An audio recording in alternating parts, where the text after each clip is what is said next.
Друзья, перед просмотром видео поддержите лайком и подпиской на канал.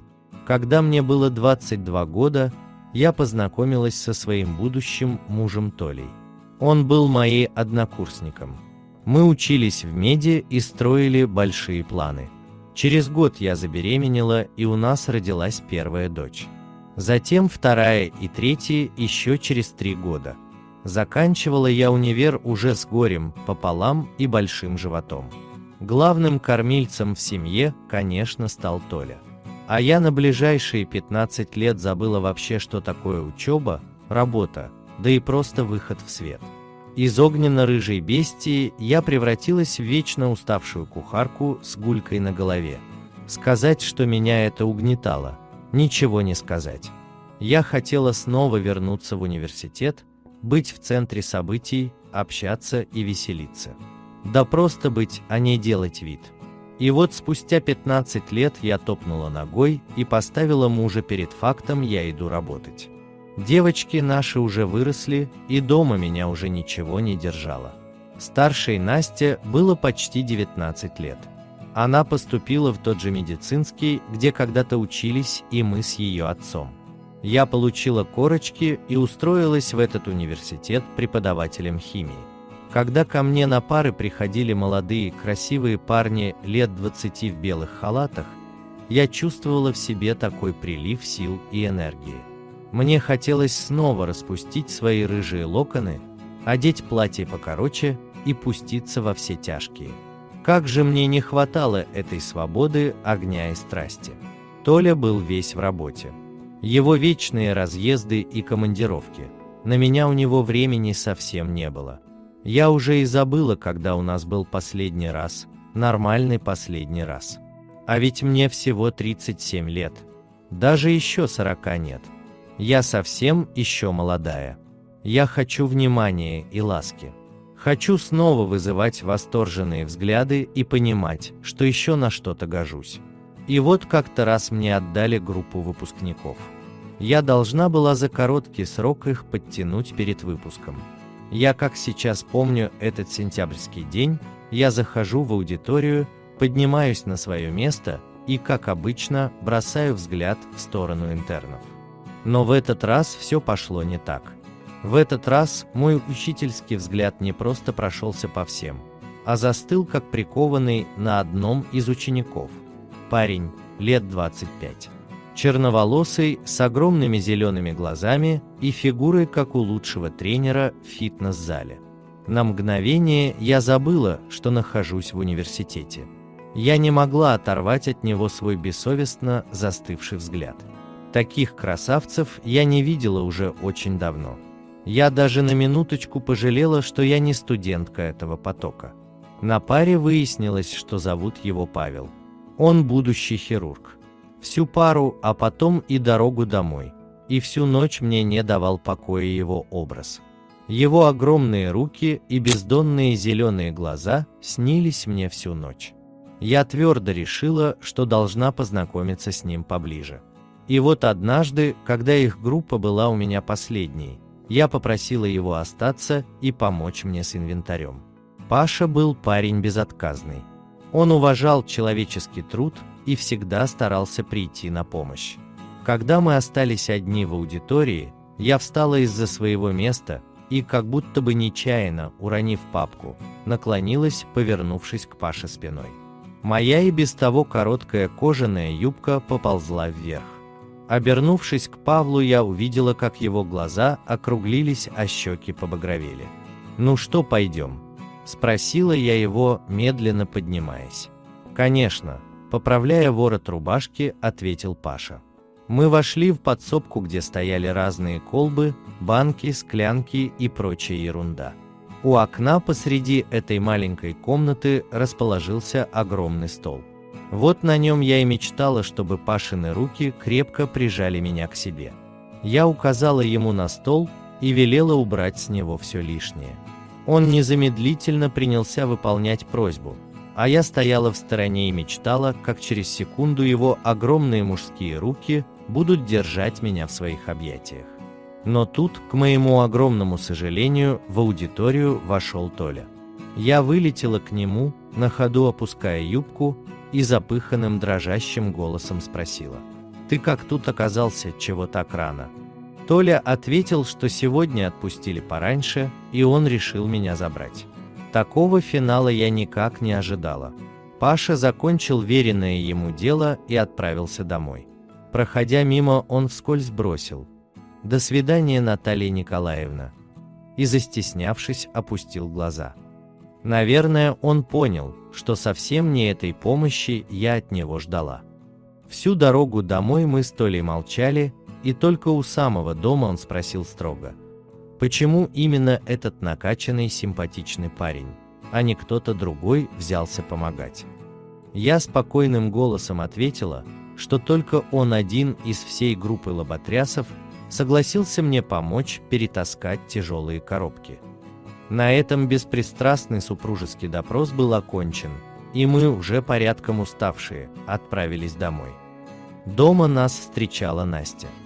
Она накрыла на стол и сообщила, что в выходной к нам придет знакомиться ее парень. Вкратце она поведала, что он тоже студент нашего вуза, но немного старше ее, всего на 5 лет. Нашему возмущению не было предела. Какой парень в 19 лет? А как же университет? Но до дочери достучаться не удалось. Решено было дождаться выходных и выставить этого смельчака за дверь с глазу на глаз. Ранним воскресным утром нас разбудил звонок в дверь. Это была Настя и ее возлюбленный. Толя пошел встречать гостей, пока я приводила себя в порядок. Войдя в гостиную, я потеряла дар речи. Передо мной сидела Настя и ее жених Паша. Я не могла поверить своим глазам. Почему именно он? Из всего университета она выбрала именно его. Паша, увидев меня, растерялся и покраснел. Он, вероятно, тоже совсем не ожидал увидеть меня. Но еще большим ударом для нас стало то, что эти двое, даже не предупредив нас, вчера оформили свои отношения. Теперь Паша стал моим законным зятем. Я была в полной растерянности и даже в шоке. Но делать было нечего. Сопротивляться было уже бесполезно. И мы с Толей приняли эти новости как данность. И вот спустя полгода наступило время экзамена. Паша всегда был отличником, но в этот раз завалил экзамен, как я не пыталась ему помочь. Наверное, любовь совсем вскружила голову, подумала я, и велела ему приходить после пар для пересдачи. Жаркий майский вечер, окна открыты нараспашку, теплый вечер и пение птиц. Я сидела у окна и, наслаждаясь весной, ждала Пашу. И вот входит он, двухметровый черноволосый красавец, в обтягивающей грудь черной футболке и белом халате. Ну как тут можно устоять? Я медленно повернулась к нему, расплела волосы и еле слышно спросила: «Ну что, как, Пашенька, будем пересдавать?» Паша закрыл дверь аудитории на замок и широким шагом зашагал в мою сторону, снимая с себя халат и оголяя восхитительный бицепс. Мое сердце заколотилось как сумасшедшее. Я потушила свет и оставила только настольную лампу, чтобы видеть его бездонные зеленые глаза и потрясающую фигуру. Паша подошел вплотную, и его крепкие, сильные руки обхватили мою талию. Он приподнял меня как пушинку и посадил на стол. Уже одеваясь, Паша лишь спросил: «Ну как я хорошо справился?» «Конечно, Пашенька, это 5». Улыбнувшись, ответила я. All right, everyone's presentations are done. Nick, the manager, said as he tried to move the discussion forward. Excuse me, I haven't. I recently found out something. Nick interrupted me and began to speak. There's apparently someone in this department who didn't graduate high school and is just a part-timer. Meetings should be for employees only. Absolutely right. His lackey, Mike, of course, agreed with Nick. I'm leaving. After leaving the meeting room, I started to shut down my computer. I noticed that an email had arrived, not in my personal inbox, but in the company's shared email. Thinking, there's no point in speaking up, no one will listen, I went home quietly. The next day, I heard a commotion from Nick's desk. He was staring at his computer screen, his face pale. Nick? Is something wrong? Mike looked at the screen with him. And he turned even paler than Nick. Why is he so angry? Knowing the reason for Mike's distress, I thought to myself, serves them right. My name is Adam. My mother passed away when I was in the 9th grade, and I was raised by my father. Well, you could hardly call it being raised. After my mother passed, my father changed. He drowned his sorrows in alcohol, and though he still went to work, he squandered our living expenses on horse racing. Because of that, I had to start working part-time as soon as I entered high school. Every month, I went to the convenience store with bills in hand that couldn't be auto-deducted from my father's account. Even though I endured it because I didn't want to be alone, I reached my limit in my 2nd year of high school and dropped out. I found a live-in job at a distant inn. Thank you for everything. The day I left home, my father, still staring at the TV, spoke. Take care. That was our last conversation. Back then, 18 wasn't the age of majority, so I needed my father's permission to work, and I couldn't hide my place of employment.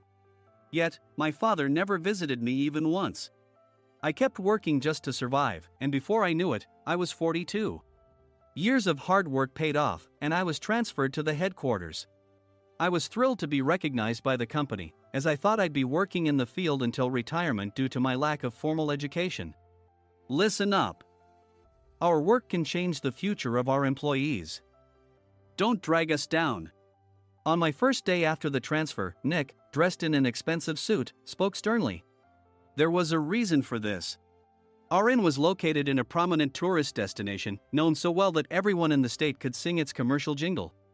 At its peak, we had 5 locations within the state. But that was long ago. Due to financial difficulties and aging facilities, only the place where I had worked for many years and the original establishment remained. I was prepared to lose my job anytime, but now there was a glimmer of hope. With the rise of social media, the tourist area where the inn was located started gaining attention again. Depending on how hard the sales department, where I was transferred, worked, we could either thrive or be forced to give up this prime location to the new hotel chains continuously popping up. For Nick, who had switched careers from another industry to strengthen our sales, this was a battle he couldn't afford to lose. I understood why he had to be strict. I will do my best. Nick sneered at my enthusiastic declaration. Did you not hear what I said? I'm sorry. I thought I was listening carefully. Out of habit from years of customer service, I apologized reflexively, though I had no idea what had offended him. Someone was watching me with a smirk. In this department, there are those who are expected to excel and those who have been shoved here because they have nowhere else to go. You are the latter. It was Mike, the section chief. He's 7 years younger, at 35. But he was called to headquarters much earlier than I was and had been moving around within the headquarters ever since. I'm not jealous, but I can't accept that he's my boss.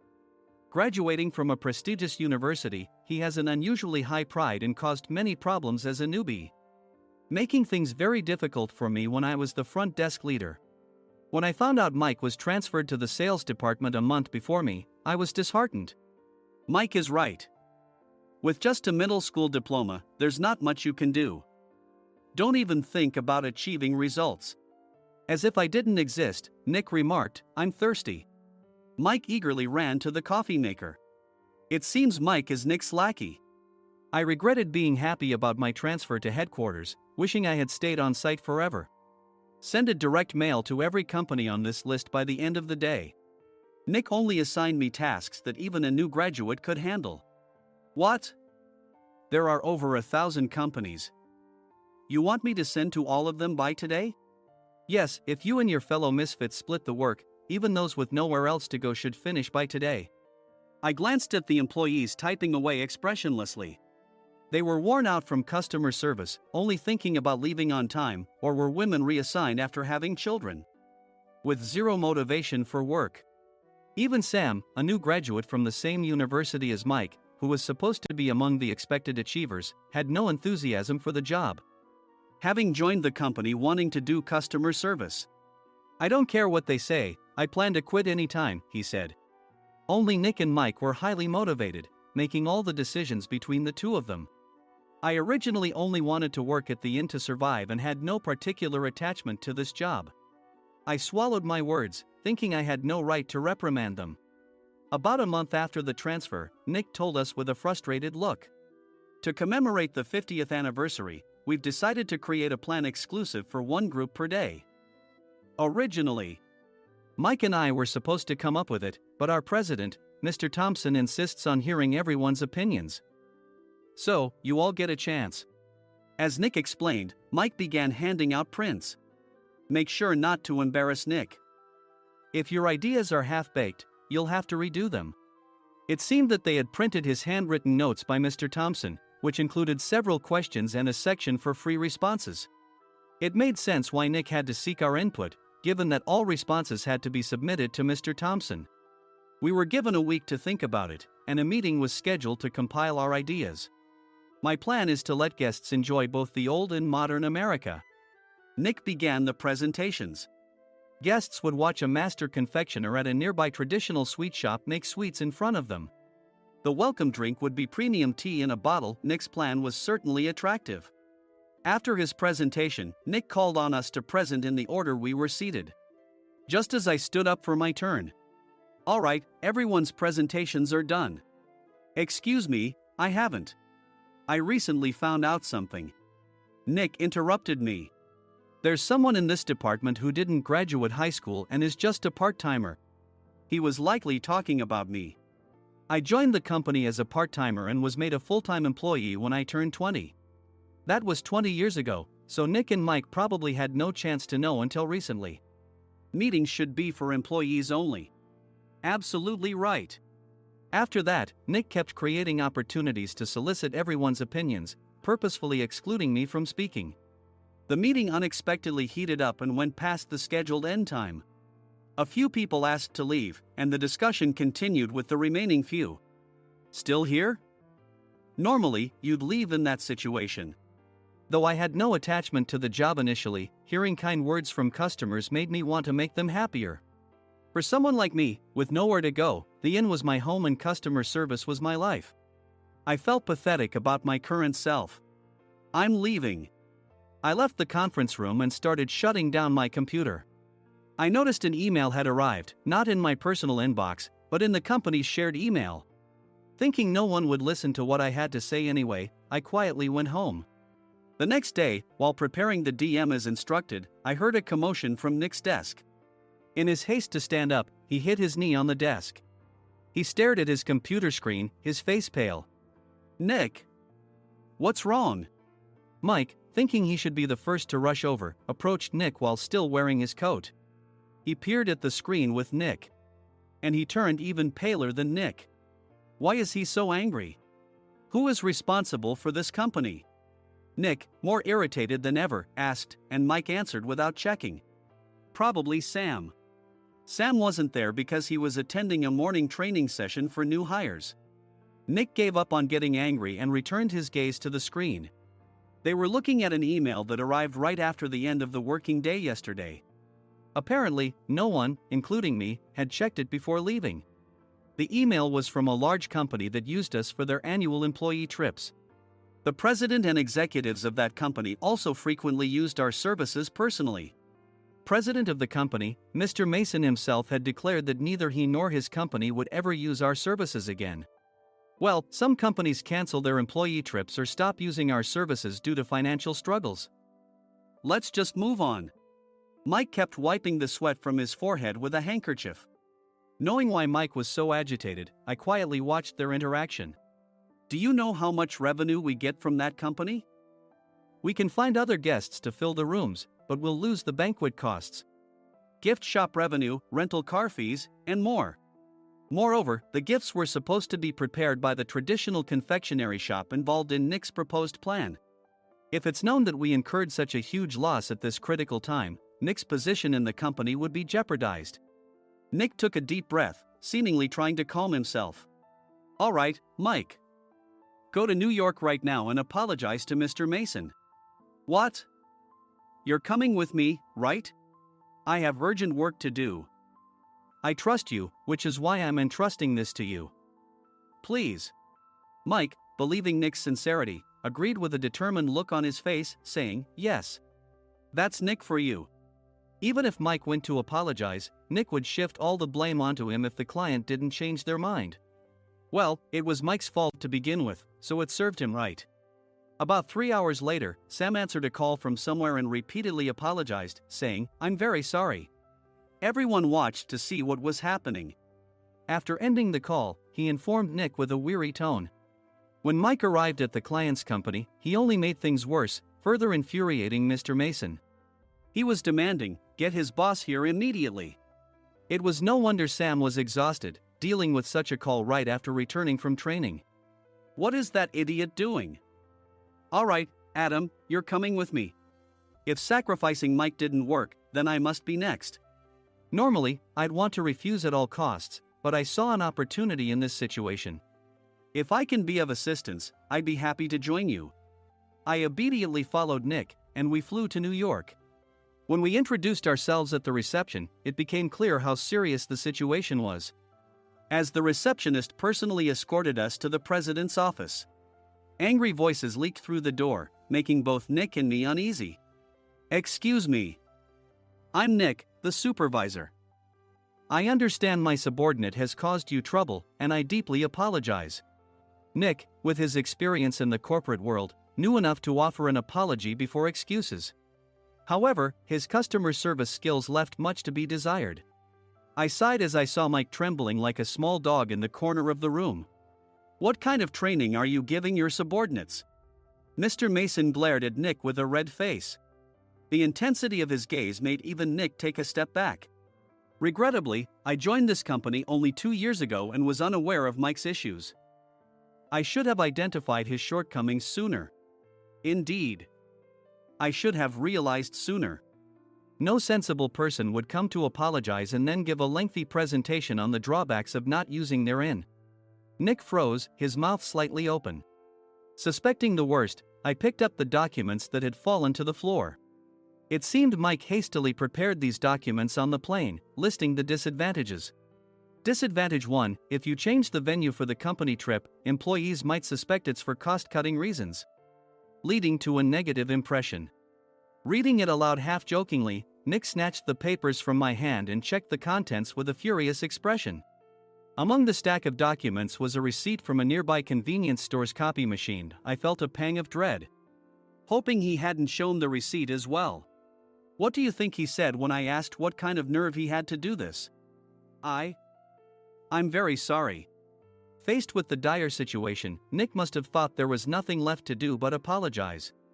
In a voice smaller than I'd ever heard from him, he uttered words of apology. He said, I'm a Harvard graduate. I don't believe I said anything wrong. Mike, what have you done? Forgetting his plan to pin the blame on Mike, Nick yelled loudly, even in front of Mr. Mason. I didn't do anything wrong. You're still saying that? Look at him. Mike pointed at me with a shaking hand. I was assigned to headquarters in my 20s and now I'm a section chief. This guy only made it to headquarters at 42. Everything I've done proves I was right. So why are we losing the contract? Having said his piece, Mike collapsed to the floor. Of course. You were sent there because you had nowhere else to go. Mike never expected to hear such words from someone he looked down upon. He lunged at me, and Nick hurriedly stepped in to stop him. Mr. Thompson told me Mike is a quick thinker, and to take good care of him. There's no way he was pushed aside. Don't make things worse here. He didn't say quick thinker, he said only quick-witted, didn't he? I don't remember that part. I recalled the many troubles Mike caused when he was a newbie.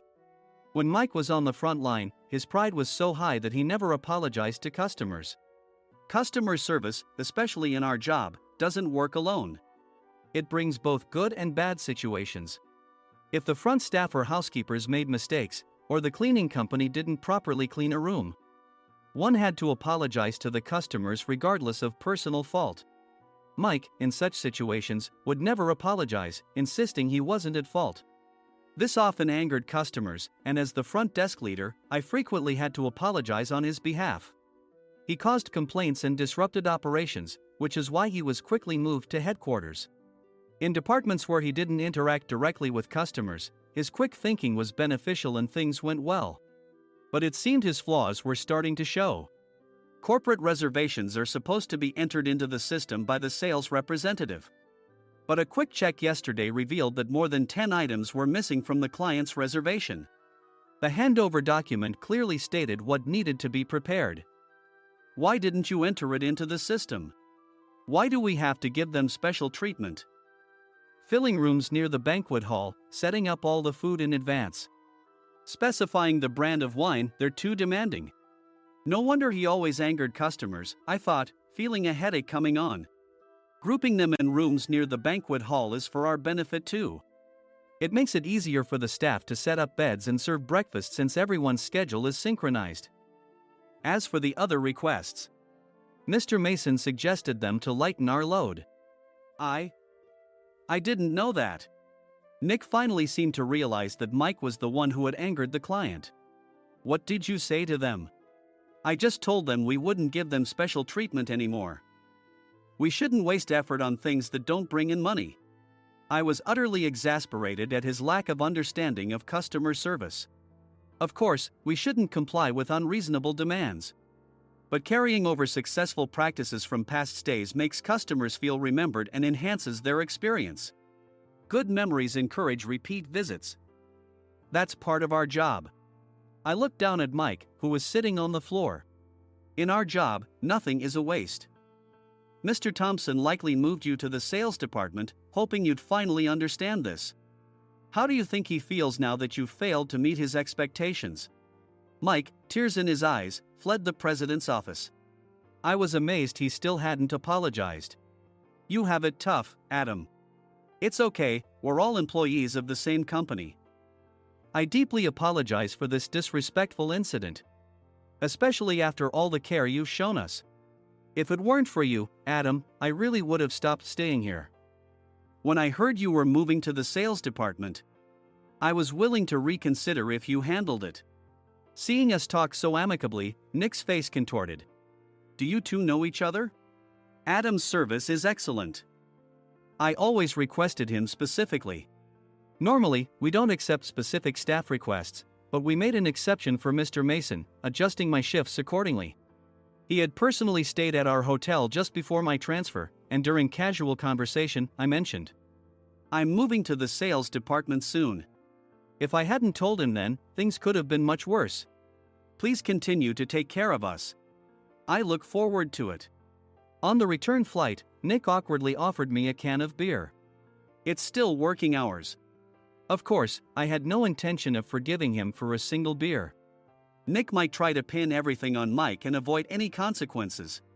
While pondering this, a startling fact came to light. Nick, the tea bottles for the plan have arrived. I handed Nick a bottle labeled with our inn's name. They look good. What are you talking about? These are plastic bottles. I had assumed we would use the trendy, high-end bottling tea. But what arrived were ordinary plastic bottles of tea with customized labels. The only unique aspect was the label, which had the inn's name, making it look customized. Upon further investigation, I discovered that a substantial amount of money was set to be paid to the tea company. It was priced like bottling tea. Does this plastic bottle really cost $100 each? The tea inside is specially blended for us. The extra cost is for that. Wouldn't it be better to use another tea company? Or is there a specific reason we must use this one? As Nick continued to make excuses, I showed him a printed email. I informed the tea company's president, Mr. Mitchell, that we discovered irregular payments and he confessed. He said you two were high school classmates and planned to split the extra money. That idiot. Why did he confess? That's not important. You should worry about yourself, this could turn into a police matter. Opening the bottle cap, I suggested. How about calming down with this tea? It supposedly has a relaxing effect. Nick drank the tea frantically. In the following days, decisions were made about their fates. Mike was reassigned to the General Affairs Department, with no chance of transfer or promotion, as per Mr. Thompson's orders. As for Nick, since the payment to the tea company hadn't yet been made, he narrowly avoided legal trouble. Instead, he was encouraged to leave the company, and to avoid further complications, Nick submitted his resignation. Rumor has it that connections between HR departments have made it difficult for him to find new employment. Even though it was good to have those two gone, something unexpected happened in the sales department. Everyone became motivated and united in refining the 50th anniversary plan. In the end, my plan was adopted. We collaborated with the Tourist Information Center to provide personalized guides. The plan, tailored to the number of guests, was truly special for the 50th anniversary. Hey, is Adam's family coming to stay? I immediately booked that special plan for my family. Sam noticed it on the reservation list and quickly picked up on it. Yes, I'm inviting my father. That's great. I might invite my parents too. I lacked the courage to face my father just as Adam. But here, with the confidence Mr. Mason praised, I felt ready. The 50th anniversary plan was a perfect opportunity to reconnect with my father. I hoped to bring back the days when we could laugh together as we once did.